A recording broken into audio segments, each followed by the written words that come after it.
greenhouse tour, March 20th, 2024.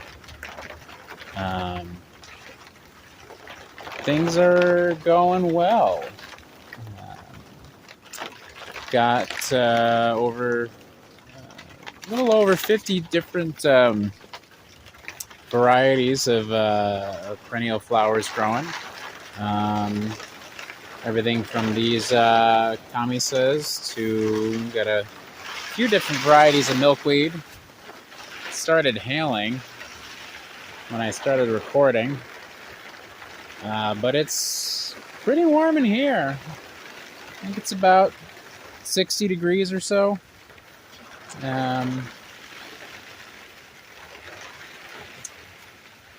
Might be worth showing a little bit about how germination works in this greenhouse. So some baptisia there that I'm starting up. But so this is constant wattage heating cable, typically used for de-icing roofs and sidewalks and things of that nature. And you can see that it's kind of loosely stapled with these electrical staples for NM cabling, for Romex, sitting on top of an inch of polyiso foam board, just on top of the benches. And that's all wired up on a temperature controller. And so you can see it's a bit of a mess over here. But effectively I have these STC 1000 devices that have a temperature probe, measures Celsius, which is a little confusing sometimes, being used to working in Fahrenheit, and that basically controls the electricity to the heating cables. And so if the temperature's below whatever that's set to, then it heats, and if it gets above that, then it shuts off. And then of course for excess heat for ventilation, we've got another STC 1000 wired up here, and that checks the temperature there, and if that gets too high, then the fan kicks on. Might even kick on just by holding the yeah, there we go. So just even holding the temperature probe managed to trigger that. So yeah, and then down here we've got some row cover, and so this is not on there right now, but it's a nice energy saving mechanism for getting these flats up to temperature. We can be far below sub-zero temperatures outside, and with just a thin layer of row cover, a couple layers of row cover on top of the plants, we can easily get these up to 70 degrees, even in the middle of the winter.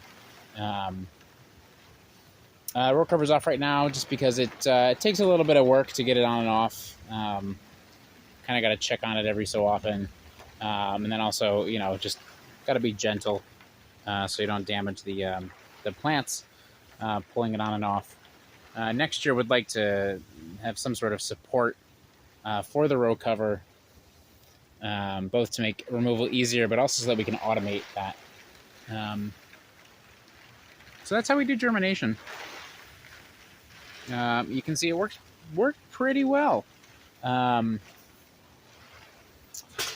The irrigation system could use a little bit of work, but right now we've got I think that's a 5/8 or a 1/2 inch main line. It's a little undersized. It should be bigger.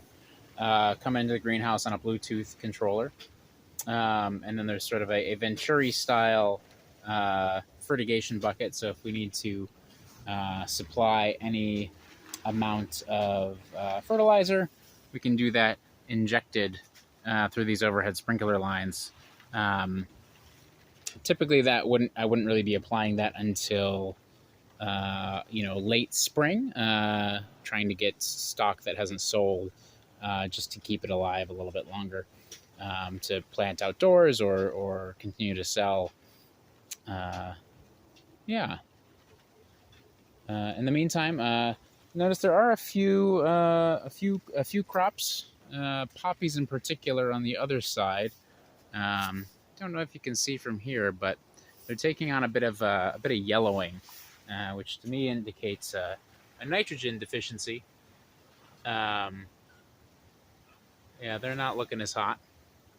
And so have been doing some foliar feeding with just a 2-gallon hand pump sprayer and this wand, which just, your garden variety fertilizer. So yeah, that's the greenhouse tour.